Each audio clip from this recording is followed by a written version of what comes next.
Je me nomme Étienne Alou, j'ai 39 ans, et cette histoire s'est déroulée ici, en Côte d'Ivoire, à Abidjan, dans la commune de Yopougon. Pendant des années, je n'avais pas d'argent. Il y avait des matins où je n'avais même pas de quoi payer mon transport pour aller visiter les âmes, car j'étais un chrétien fervent, passionné.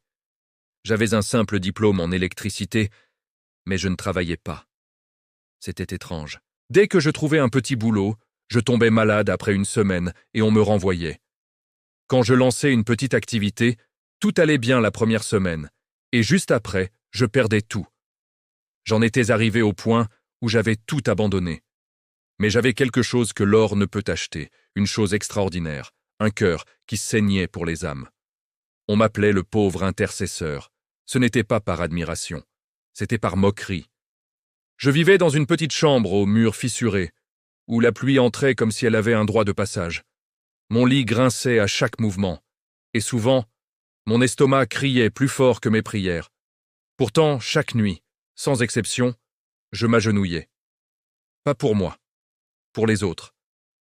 Je priais pour Léa, cette femme que les voisines humiliaient parce qu'elle ne pouvait pas avoir d'enfant. Je priais pour Laurent Hadjé, un jeune homme étouffé par les dettes. Je priais pour Ali, le commerçant du coin qui était au bord de la faillite. Je priais pour Marc, cet orphelin silencieux qui ne pleurait même plus. Et la chose la plus étrange, c'est que pour eux, tout s'arrangeait. Leur situation se débloquait, ils prospéraient. Mais pour moi, le silence.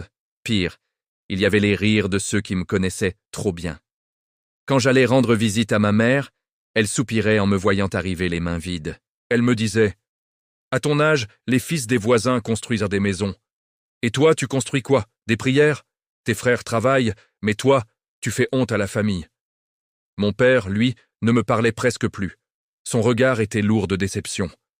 La prière ne remplit pas une poche vide. Tu fais honte à la famille, j'ai payé tes études pour rien. Même mes amis d'enfance évitaient de s'asseoir près de moi. J'entendais leurs murmures. Voilà le pasteur sans chaussures.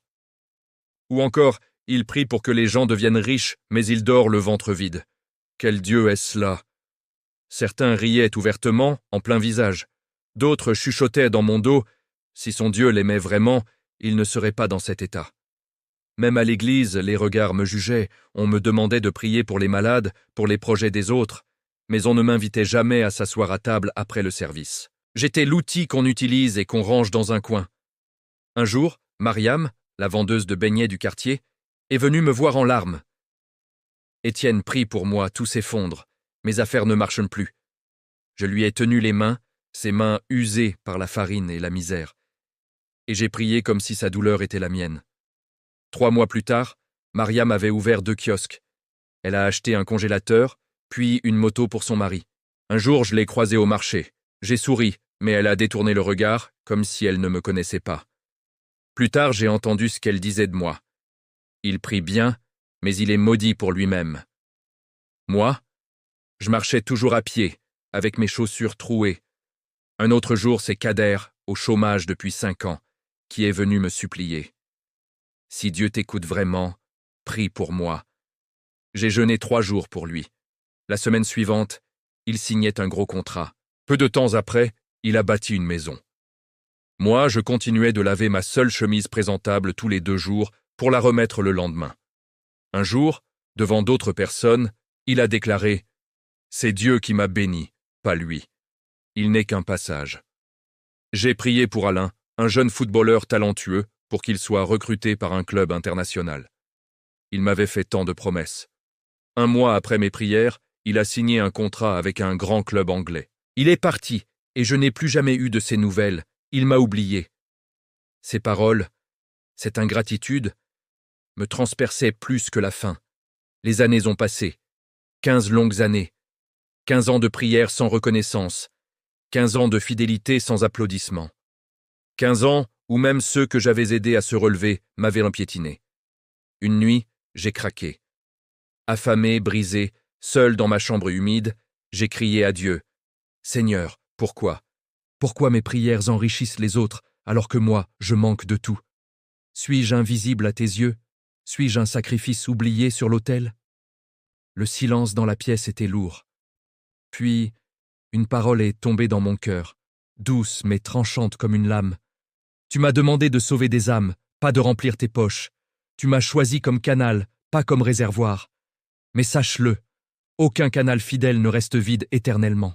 Cette nuit-là, j'ai pleuré comme un enfant. Mais ce n'étaient plus des larmes de douleur. C'étaient des larmes de compréhension. 15 ans après le début de cette épreuve, tout a changé. Un soir, un homme très bien habillé, que je n'avais jamais vu, s'est assis en face de moi, devant ma modeste demeure. Il m'a regardé et m'a dit « C'est toi qui as prié pour Mariam, pour Kader et pour tant d'autres ?» J'ai simplement hoché la tête, un peu méfiant. Il a alors sorti une enveloppe très épaisse de sa mallette. « Je suis banquier, a-t-il dit. J'observe ce quartier depuis des années. J'ai remarqué une chose. Toutes les personnes pour qui tu pries prospèrent. Mais toi, tu es resté pur, intègre, quand personne ne regardait. Dieu m'a parlé clairement. Investis dans cet homme. Je n'ai pas touché l'enveloppe. Mon premier réflexe a été de prier pour lui, là, sur le champ. Après cette rencontre, ce soir-là, ma vie a basculé. Les portes se sont ouvertes sans que je n'aie besoin de frapper. Les contrats sont venus me trouver sans que je les demande. Les mêmes personnes qui se moquèrent de moi sont revenues, la tête basse. Ma mère pleurait en me demandant pardon. Mon père, les larmes aux yeux, a murmuré « Dieu n'était pas lent, il était profond ». Même ceux qui m'avaient méprisé sont venus me dire « Nous avions tort ». Aujourd'hui, je vis dans l'abondance. Mais je n'ai jamais cessé de faire ce que j'ai toujours fait, prier pour les âmes. Mon cœur brûle toujours pour les autres. Et j'ai appris des leçons puissantes que je veux partager avec vous. Parfois, Dieu enrichit ceux pour qui vous priez d'abord, pour tester et purifier votre cœur avant de vous bénir vous-même. Il veut voir si vous servez pour l'amour des âmes ou pour ce que vous pouvez en obtenir. Les moqueries, les critiques, les humiliations sont souvent le bruit de fond du test. Ne les laissez pas vous arrêter. Et enfin, quand vous poursuivez l'argent, Dieu s'éloigne.